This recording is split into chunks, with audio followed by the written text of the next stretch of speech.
So if you brand new, last week we started a challenge, and the challenge was taking $100 and flipping it to $1,000 using Sneaker Reselling. Now we elected to take the buy new releases and hit the resale market route, and man, honestly, starting out that way could not be any more rough. We tried for a couple profitable releases and struck out on all of them. You know, at a certain point, it almost felt like I was gonna have to do it the long way, which is a department store flip grind, which was definitely gonna take a lot longer. But then the sneaker gods shined down on me. I got early access to the metallic gold ones, and I finally had a pair that I could hit the resale market with. Alright, so we listed the shoes on eBay. We listed them on StockX, Facebook Marketplace. I'm thinking right now, since they haven't technically came out yet, we can really get some decent profit for them. Like, I'm thinking around the $350 range, but let's hope we can get something decent for these, as once again, these are the metallic gold Jordan 1s. And there's always that early pair premium. So we're just gonna wait on offers and see what happens. I'm excited though.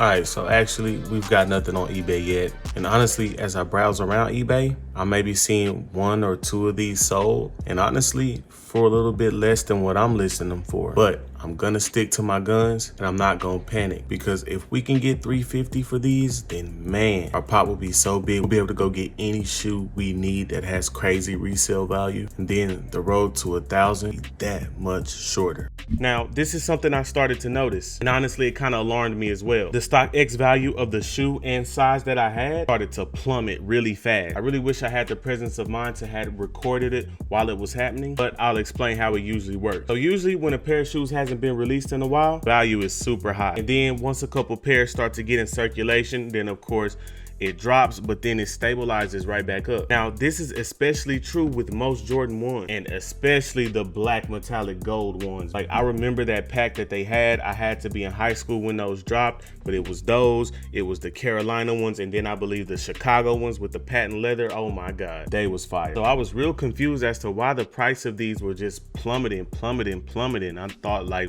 maybe I got some brick.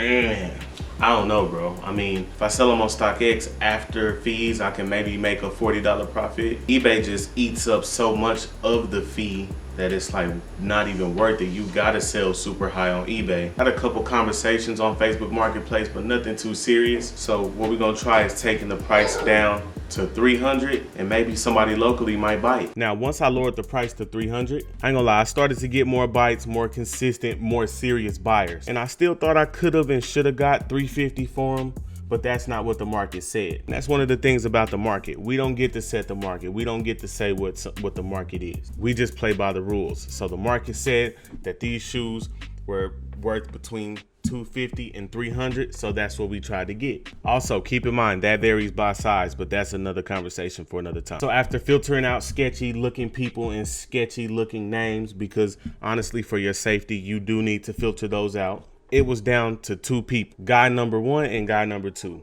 Guy number 1, he was able to talk me down to $285, and he used a method that I try to teach to you guys all the time on this channel. He was like, hey, I got $285 and I will come to you right now all the way from Oak Cliff. And if you're not from the Dallas-Fort Worth area, then you know Oak Cliff to Fort Worth is pretty good of a drive. So I said, okay, cool. As his leverage was he was coming to get them right then. But what was also hurting him was that he was traveling from that distance, because guy number 2 was able to slide in. Now, when he emerged, he was willing to pay $300, and he was only 15 minutes away. So who do you think won that sale? All right, so we finally got a buyer. I'm about to meet up with dude to sell these shoes. He seemed like a really nice guy. I checked his profile out. Now, I know I tell y'all to meet inside. However, I'm super familiar with this area. I have a lot of confidence in the smoothness of this transaction. And I ain't gonna stunt. This the part of the game that I don't miss. Dog do not respect my time. He was supposed to be here 10 minutes ago. So yeah, be prepared for people to not respect your time, bro. All right, so I felt weird about recording the dude in the transaction, but he was pretty cool. Yes, sir, we just made that sale. Now we can continue the challenge and figure out how we gonna get closer to $1,000. So I'm super excited, man. Let's go back to the drawing board. So We met up, the sale was everything it was supposed to be, and honestly, I low-key didn't want to sell these. Because man, like I said, I remember those shoes. I actually used to look at those shoes in the box every day and just be like, man, do not sell them. These are some fire shoes. But you know what? At the end of the day, we got them sold for $300. We made $116 profit. Now our pot is up to $300. Now we can pretty much go for any hyped release that we want. Or we can even hit on multiple if we wanted to get interested in the bodying world and to make even more profit and make that pot bigger and make our profit bigger, because man, it's really some profitable heat coming out. So after you watch this video, there will be a poll on my community and I'm gonna ask y'all, should we experiment with renting bots and trying to get multiple, or should we just keep doing this the good old fashioned? Also, I made this sheet for you and it's available for download, and basically tallies your profit and your pot.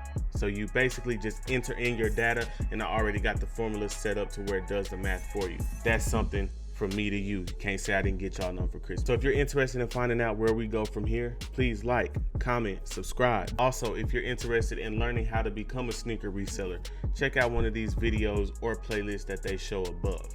It's been real. I can't wait for episode 3. Thank y'all for watching. Let's get it.